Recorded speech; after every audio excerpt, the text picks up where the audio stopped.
The message arrived just after dusk, when the sky over the human outpost shimmered with the faint reflection of far-off satellites. Caden was working alone in the comms chamber, tapping through routine diagnostics, half listening to the wind brushing across the metallic towers outside. Normal, quiet, forgettable. Then the alert chimed soft, almost apologetic. He frowned. Sliding closer, encrypted, council grade, and not meant for human channels. Caden's pulse jumped. He opened it.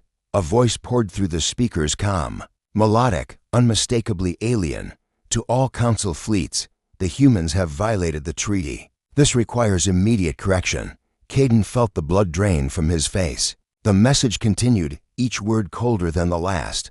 Proceed to Earth. Strike swiftly. Eliminate all capacity for retaliation. He replayed it 3 times. No treaty violation. No accusations. Nothing. Just a lean, rehearsed, calculated. And someone had routed it through human channels on purpose. Someone wanted them to hear it.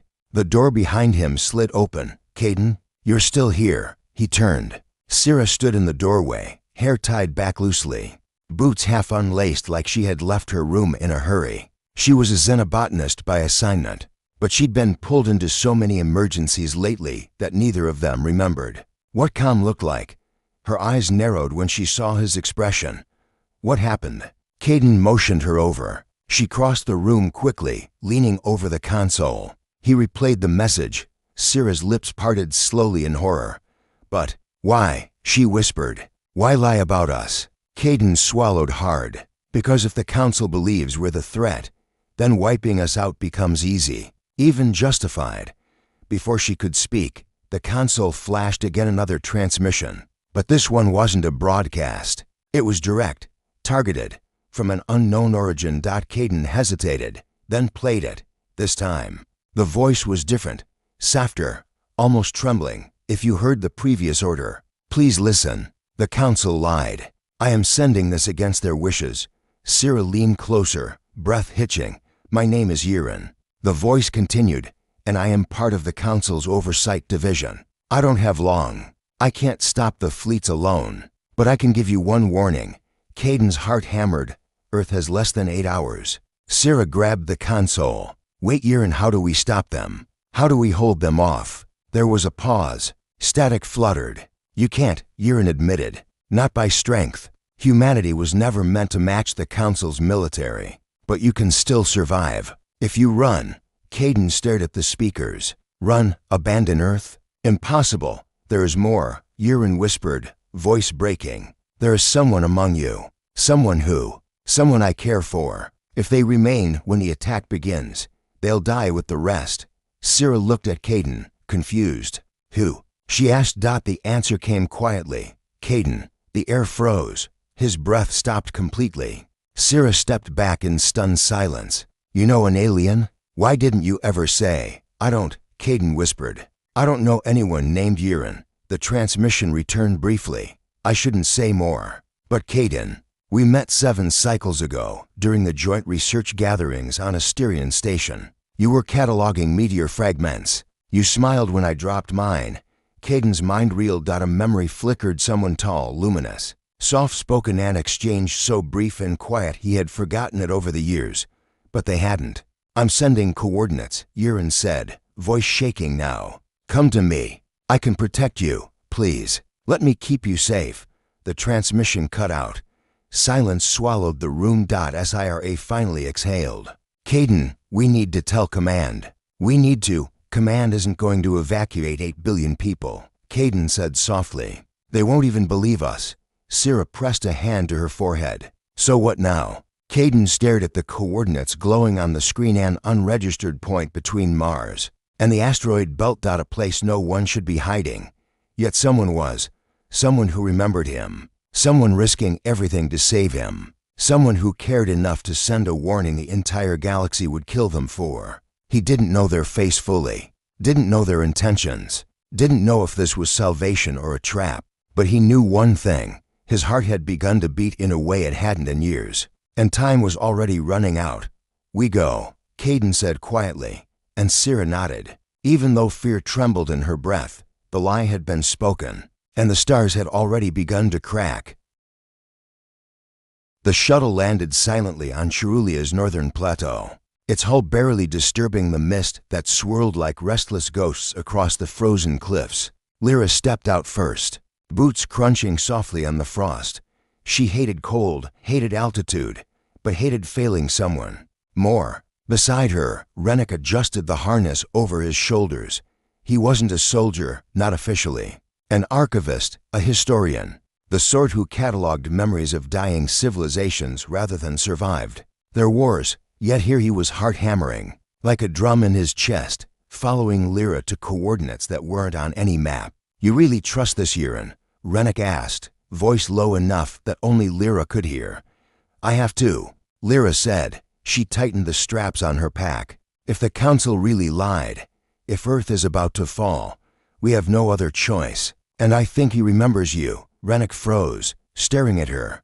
The words hit with a strange weight, heavy and fragile. "He remembers me," Lyra shrugged, her hair whipping across her face in the icy wind. "That's what the message said. You met on Asterion years ago, but now, I don't know, maybe it's a trick. Maybe the Council wants us running into a trap." Rennick shook his head, trying to process. The last time someone had remembered him like that, he had nearly drowned in nostalgia and regret. He hated letting anyone care, hated letting anyone in. Yet here, under the soft glow of Cherulia's twin moons, he felt the pull of something older than fear, something he couldn't name. They climbed the jagged trail, boots slipping on the frost-slick rocks. The plateau opened into a circular basin, surrounded by cliffs that made the wind howl like voices in a cathedral. At the center, a structure shimmered faintly, a dome of unknown metal, humming softly, almost alive. Lyra's single quote's breath caught. "That must be it." Rennick stepped closer, squinting. "You're not imagining. That's moving." And it was, not the dome itself, but a figure emerging from its core, tall, slender, skin faintly luminescent, eyes glimmering like trapped stars. Rennick's heart stuttered violently.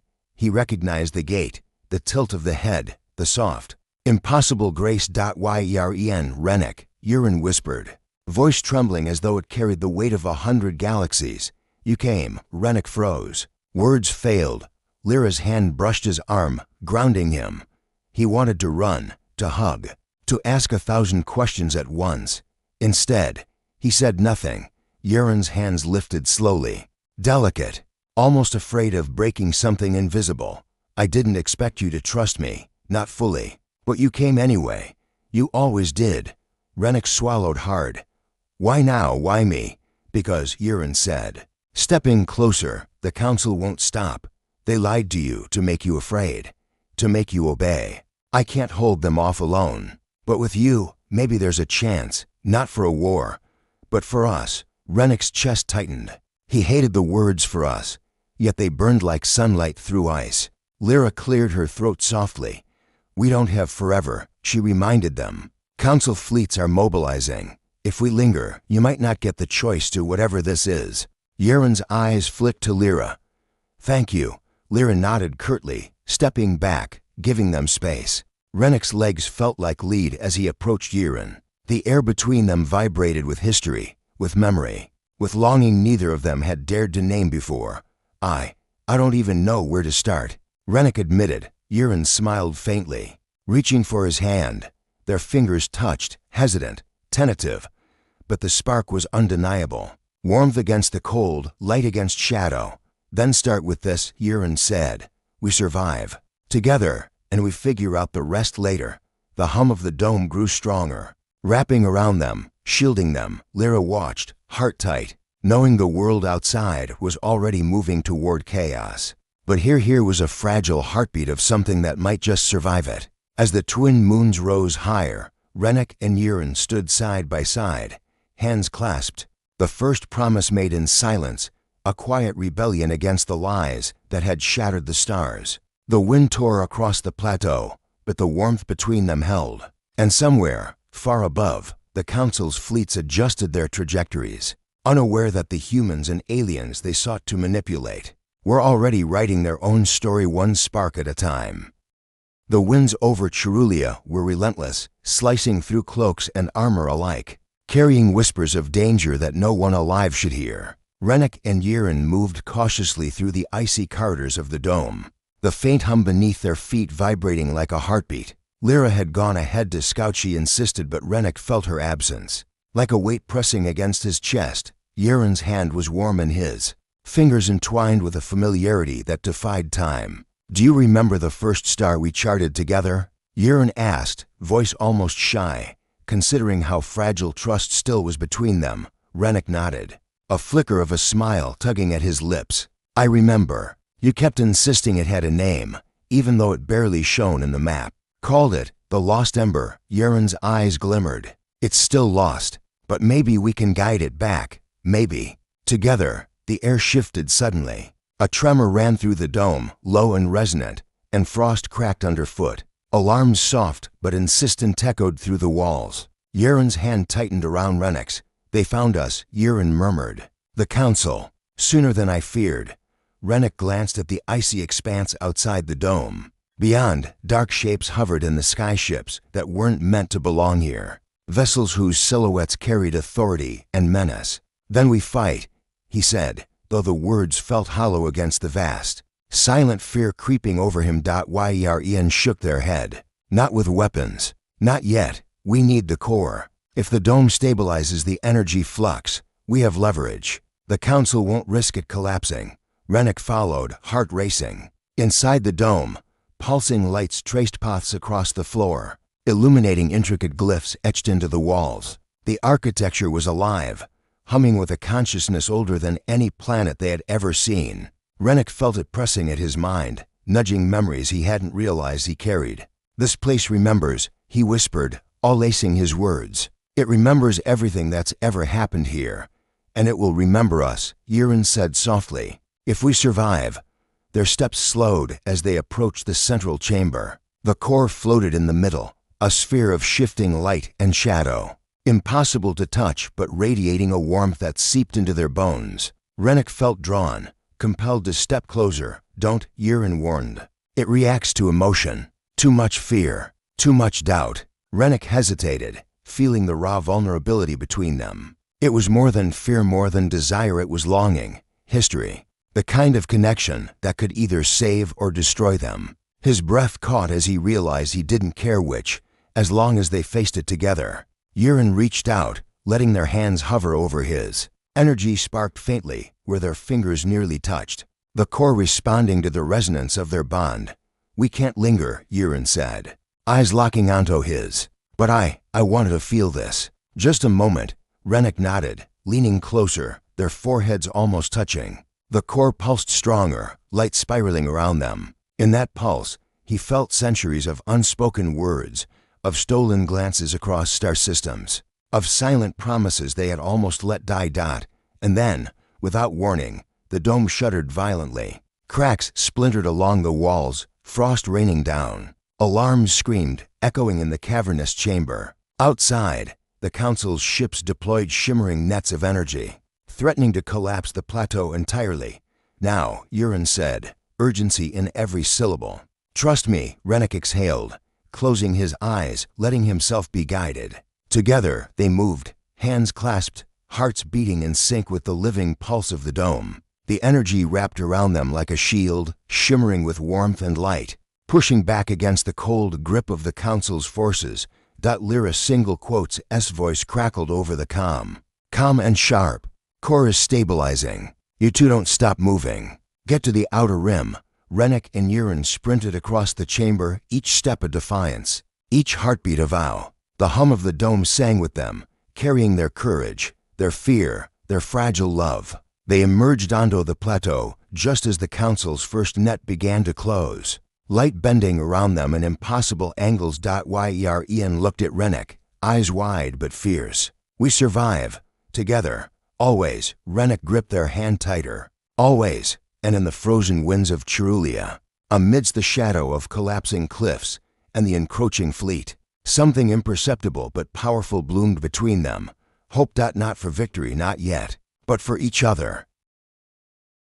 The sky above Cherulia burned with an unnatural light. The Council's fleet, sleek and silent, moved like predators, encircling the plateau. Rennick and Yiren crouched behind fractured pillars, the wind whipping their cloaks into ragged banners. The dome had stabilized for now, but they knew it wouldn't hold forever. There are too many. Yiren whispered, scanning the horizon. We can't outrun them. Not like this. Rennick's hand found theirs instinctively, grounding both of them. We don't need to outrun them. We need to outthink them. Yiren raised an eyebrow. Outthink a council fleet? You've been reading too many old legends. He smiled faintly. Maybe. Or maybe legends exist for a reason. As they crept along the plateau's edge, frost crunching underfoot, the distant hum of engines blended with the core's lingering pulse beneath them. The energy still radiated warmth, but the dome's heartbeat had slowed. Every second mattered. We can lure them toward the crevasse, Rennick said, eyes flicking to a jagged rift in the plateau. If we trigger the energy nodes, it could collapse part of the field. Enough to buy us time. Yiren hesitated. It's risky. If we miscalculate. Rennick squeezed their hand. We won't. Not with you. The first council ship descended, its shadow swallowing the plateau. Beams of light scanned the terrain, probing, testing. Rennick and Yiren pressed against the ice, barely breathing. Hearts drumming in perfect synchronization. Ready? Rennick murmured. Yiren nodded, fingers tightening around his. Always. With a silent signal, they activated the energy nodes buried beneath the plateau. The ground trembled, frost cracking in jagged lines. The council's fleet wavered, shields flickering against the sudden pulse of energy. The first ship's beam faltered. Caught in the dome's unpredictable hum, Rennick pulled Yiren close, and for a moment, the world narrowed to only them, their foreheads touching, breath mingling. The pulse of the dome echoing the rhythm of their hearts. We could die here, Yiren whispered, voice trembling with fear and exhilaration. Rennick silenced them with a kiss, fierce and grounding. It was brief, stolen between the chaos, but it anchored them both. We survive. Together, he said, voice firm. That's enough. The plateau shifted violently, a tremor running through its icy spine. The council ships faltered, one slipping dangerously close to the crevasse. Rennick and Yiren didn't hesitate. They pushed forward, sprinting along the edge, the energy nodes humming, guiding their steps. Almost there. Yiren shouted over the roar of cracking ice. A sudden explosion of light from a council net slammed into the plateau, throwing them off balance. Rennick grabbed Yiren, rolling them both to safety behind a shattered pillar. Shards of ice and debris rained around them. We can't stop now, Rennick said, panting, adrenaline sharpening every thought. The rim we need to reach the outer rim. Yiren nodded, determination hardening their features. I trust you. I always will. Together, they ran, sprinting toward the edge where the plateau dropped into a swirling mist of frozen clouds. The dome's pulse surged, responding to their combined energy. Almost as if it recognized their bond and lent strength, the council's fleet faltered again, caught off guard by the plateau's instability. Ships veered, energy beams misfiring, creating gaps just wide enough for Rennick and Yiren to exploit. With a final leap, they crossed the outer rim, landing on solid ice beyond the immediate reach of the fleet. They collapsed, breath heaving, frost clinging to their hair and cloaks. Rennick brushed strands of ice from Yiren's face, his touch gentle, reverent. We made it, he said softly. We survived. Yiren looked at him, eyes glimmering with gratitude and something deeper, unspoken. We did. Because of us. Because of this. They leaned into him, pressing their forehead to his again, letting the chaos of the plateau fall away. Behind them, the council fleet hesitated, unwilling to risk the unstable terrain. The plateau shivered, the dome's light flickering like a heartbeat on the edge of fading. For a moment, the world seemed to hold its breath. Rennick whispered, whatever comes next, we face it together. Yiren's hand found his cheek, thumb brushing frost and warmth. Together, they echoed. And in the frozen silence beyond the plateau, amidst trembling ice and the distant glow of a retreating fleet, their bond became unshakable, a flame resisting the cold, a promise surviving the storm. The plateau had quieted. The council fleet lingered at a cautious distance, their massive shadows stretching across the frozen expanse. The dome's pulse was faint now, flickering like a dying heartbeat. Rennick and Yiren stood side by side, surveying the icy landscape. hearts still racing from the chaos they'd survived. "It's almost over," Yiren whispered, eyes tracing the fractured horizon. The mist swirled below, hiding jagged spires of ice that had claimed more than one reckless pursuit. Rennick didn't answer immediately. He crouched beside one of the energy nodes, running a hand over its glowing surface. The dome responded faintly, shivering, then stabilized. "It's responding," he said. "Not because we're clever, but because it trusts." Yiren frowned, still catching their breath. "Trusts us? It's a machine or whatever this is. How can it trust?" He smiled softly, brushing a hand along their arm. "Maybe it's more than that. Maybe it recognizes what we've built." Together, the words lingered, heavy with meaning. Yiren looked at him, and in that frozen plateau, the storm and the danger fell away, leaving only them. But the council wasn't done. A single ship broke from the fleet, its engines burning bright as it descended toward them. A sharp beam cut the air, seeking the nodes, seeking them. Rennick grabbed Yiren's hand, pulling them into a crouch behind jagged ice. "We lure it," he said, eyes narrowing. "Just one. We can turn this against them." Yiren swallowed, but nodded. "I trust you."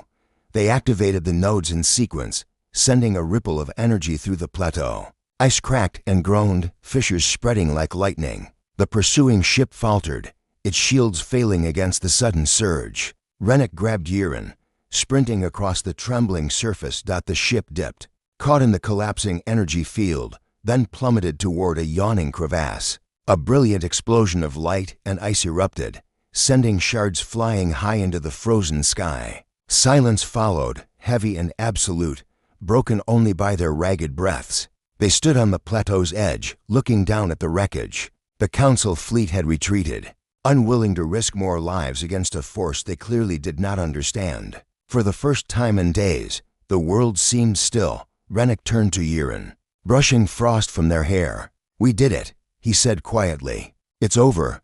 Yiren's eyes glimmered, reflecting the pale light of dawn breaking over the horizon. "We did it. Together," they said, voice soft but steady. They stepped closer, closing the small gap between them, letting the warmth of their bodies chase away the chill. Ray and Ek reached for Yiren's hands, holding them carefully. "You're the reason I kept going, the reason I never gave up." Yiren shook their head, a small laugh escaping despite the exhaustion. "And you're mine. Through every tremor, every shadow. I'm not leaving you." He leaned forward, pressing a gentle kiss to their forehead. The cold wind stilled, the plateau seeming to exhale with relief. "Then let's leave this place. Find a world that doesn't shake beneath our feet, where we can breathe." Yiren nodded, gripping his hand tightly. Together, always together. For a long moment, they just stood there, watching the first light of a new day stretch across the frozen horizon. The plateau beneath them had survived the council's assault, just as they had survived the storm, the danger, and the chaos. And as the sun painted the ice in shades of gold and pink, Rennick and Yiren knew they had forged something unbreakable. Not just trust, not just love, but a bond that could survive any force, any empire, any war. They turned from the edge, walking hand in hand toward the distant hills, toward the promise of a world where they could finally live, laugh, and love without fear. Behind them, the plateau stood tall, a silent testament to courage, strategy, and the unwavering strength of two hearts entwined against the universe itself. And in the quiet aftermath, with the council fleet gone and the energy of the dome stabilizing, Rennick whispered, "Whatever comes next, we face it as one." Yiren smiled, resting their head on his shoulder. "As one," they echoed, letting the horizon embrace them, letting the dawn welcome the beginning of everything they had fought to protect together.